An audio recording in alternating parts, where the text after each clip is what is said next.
A gente já parou para pensar no que realmente tem no nosso prato? Hoje, a gente vai mergulhar no trabalho do antropólogo Raul Lodge para entender o poder imenso que está escondido em cada garfada que a gente dá.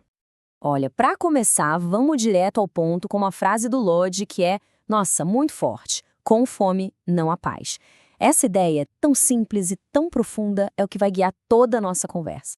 E aqui, a gente já entende que não se trata só de, ah, matar a fome, né?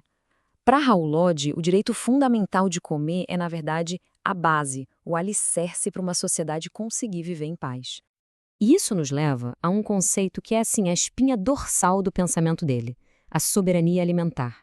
Ter controle sobre a própria comida não é só uma questão de nutrição, é uma questão de identidade cultural e, principalmente, de direitos humanos. E quando essa soberania não existe, bom, as consequências são bem graves. Pensa só nesse número que o Lodge traz: 30 milhões de brasileiros passando fome em 2021. A fome, então, deixa de ser um problema pessoal e vira um verdadeiro conflito social. Ok, então se comida é poder, como é que ela consegue moldar um lugar, um território? Para explicar isso, o Lodge vai buscar as ideias de outro gigante, o sociólogo Gilberto Freire.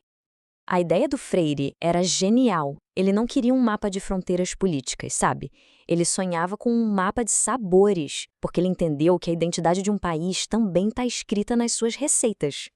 E essa lista aqui, nossa, ela mostra isso na prática, né? Cada prato desses, o vatapá lá da Bahia, o churrasco do Rio Grande do Sul, cada um deles é um ponto nesse mapa. É um marcador de identidade, de pertencimento.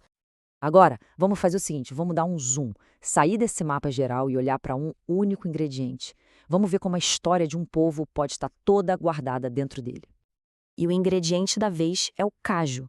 O Lodge usa uma palavra bem específica para ele, telúrica. É uma palavra bonita que significa da terra. E isso captura perfeitamente o papel do caju como uma espécie de âncora cultural.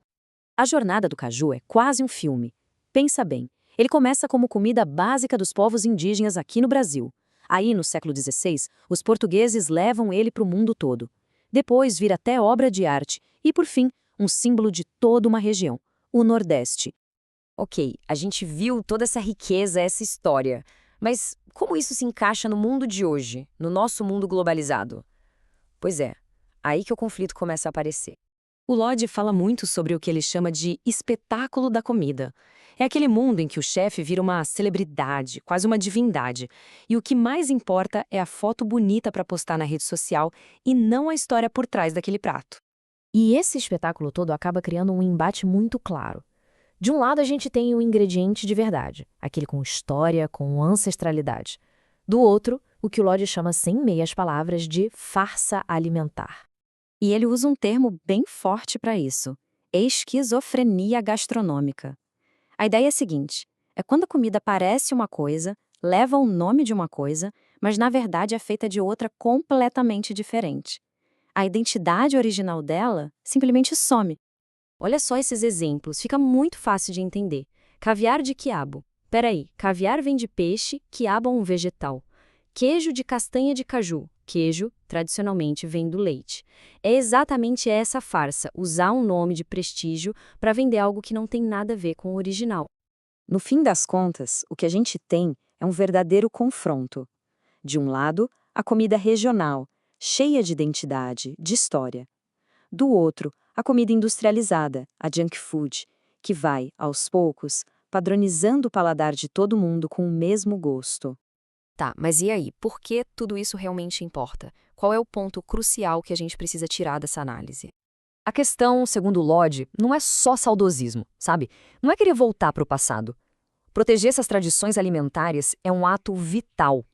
Preservar uma receita é, no fundo, preservar uma identidade, a memória de um povo. E essa frase dele fecha o raciocínio de forma brilhante. A comida é um dos registros mais fortes de pertencimento que existem. O que a gente come diz muito sobre de onde a gente veio, sobre a nossa cultura, sobre quem a gente é.